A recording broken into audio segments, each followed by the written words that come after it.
our crew at Earth Spirit. We've come back to Allendale Elementary and we're working with the 4th grade students out in the forest behind their school. We had the pleasure of coming up and helping Marge Borchert and some of her dedicated staff cut a beautiful nature trail into this woods, which was previously unutilized, and now this really has opened up a whole new world for the kids to learn, explore, study science, and study nature. And today's focus is building and creating a Native American hunting lodge. So in the autumn season during the Great Hunt, this was a time where the men would go out, build makeshift debris lodges out of what was in the forest, and use these as their hunting camps so they could simply bring back large quantities of meat before the winter set in. So what we're doing today is kind of giving the students here a little bit of a hands-on demonstration of how to do it safely, and the amount of energy that it takes to actually create this. Here's the staging. When you come back out and look, what you're going to see is, number 1, you won't see your frame anymore. Number 2, we're going to put horizontal, straight, flat pieces of branches up these bars on both sides of this, and we're going to cover this and make walls. And then we're going to create an entrance, and then we're going to cover this with leaves and insulate this so that it can take the snow load in the winter, so we can come back out here and visit our hunting lodge.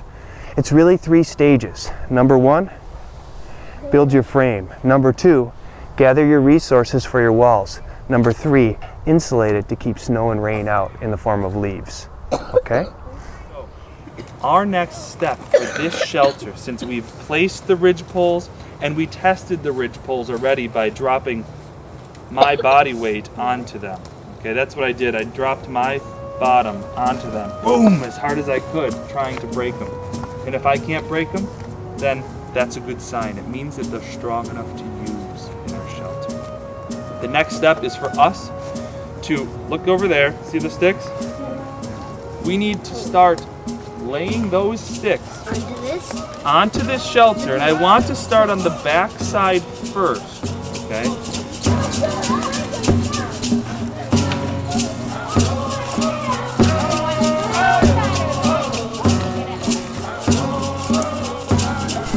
Let's do a little physics. Ready? In. Good. That's okay. Now put it against that tree. Okay, right at that point, now you bring your body to the end with them, and on the count of 3, push hard. But what's going to happen to you? You're going to fly forward, so watch. When you push, bend your knees so you don't fly. Okay? 1, 2, 3. Go ahead, push. Mr. Scott, it won't. There we go. Good. All right, good. Bring them in. Bring them into your builders, okay? Good work. We're in a Native American unit. Our focus is on the Eastern Woodlands and the Iroquois Confederacy and longhouses.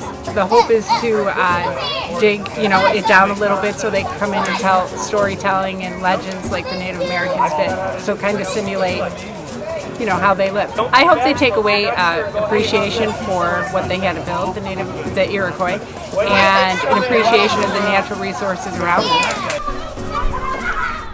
We want it to be 45 degrees because, number 1, it's not going to collapse. Number 2, it's going to hold leaves when we put it on there. If I have too steep of an angle, all the leaves are going to fall right down.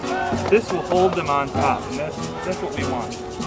Velvety, it's kind of like the sides are slimy, the middle is velvety. Now it's a little bit different than a lot of mushrooms I see. This one is like flattened, plastered to the log, definitely decomposing.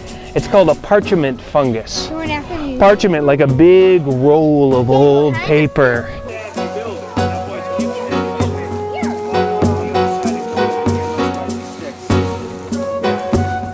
I thought it was actually very cool to make and have your friends make it with you.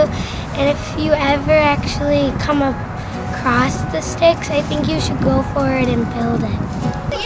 Inside. Where's the rest of the mushroom? Inside where? Inside that log? Yeah. What's it look like?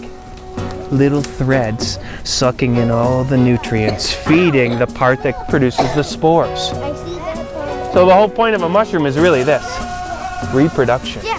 next generation, decomposition. Good lifting out there. And I think probably for me, primarily what I want them to do, other than learning how to build a shelter functionally and be safe is to appreciate and to share their gratitude with what the earth is providing. This is an awesome opportunity. So what I want to see is this. I want to see muddy boots, happy faces, kids working together in an area that previously they would have had no access to. And I know this, that we at Earth Spirit are pretty grateful to be involved in the process here and have had so much fun this year with these kids. And it's fun. I like to build. I like to show kids that if they can see it in their mind's eye with a little bit of instruction and some help and some enthusiasm from some tall guys, they can create it. It gives them a sense of empowerment.